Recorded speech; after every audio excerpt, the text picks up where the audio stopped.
Every time he came home after spending time with his first love, the man would bring gifts to please his wife and daughter. In the past, they'd greet him with warm smiles, but this time, the house was empty. The nanny told him they had moved out long ago, but he brushed it off, thinking it was just another trick his wife was playing. It wasn't until the next day, when he received the signed divorce papers, that he realized his wife and daughter were truly gone. Panic set in. He started searching everywhere for them, not knowing they had already begun a new life. 7 years ago, his first love disappeared without a word. It was his wife who stayed by his side, through the darkest, most difficult years. From nothing, they built a business together. He rose to become the CEO of a successful company, and she was always there, but he never felt a spark for her. One night, after a client dinner, he had too much to drink, and mistook her for his ex. That's how their relationship began. Eventually, he decided to marry her. But once they were married, his affection turned to coldness. He treated her with disdain, and showed their daughter no warmth at all. To him, his wife and daughter were nothing but burdens, anchors that tied him down. He never celebrated their daughter's birthdays. He even forbade her from calling him dad.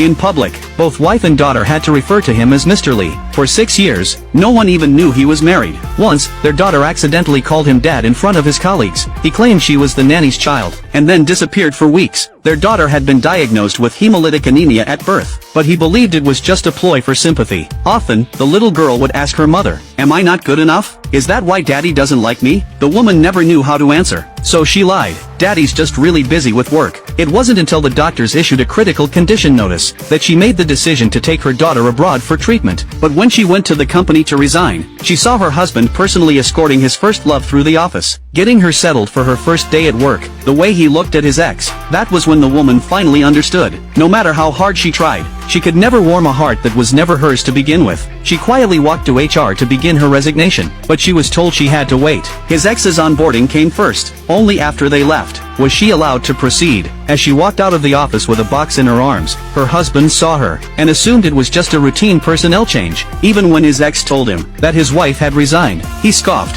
"She loves me too much," he said confidently. "There's no way she'd ever leave me." Sure enough, moments later, he saw her return with the box in her arms. But what he didn't know was that she had come back, because their daughter had found out. They were leaving the country, terrified that leaving meant her father would forget her. The sick little girl had dragged her frail body to the company. All she wanted was a hug. But just then, his ex suddenly got dizzy. Without hesitation, he rushed to steady her, completely ignoring his daughter. Instead, he turned to his wife and snapped, "This is an office, not a daycare. Take her and leave." That moment shattered everything for the little girl. She finally understood. To her father, she and her mom meant absolutely nothing.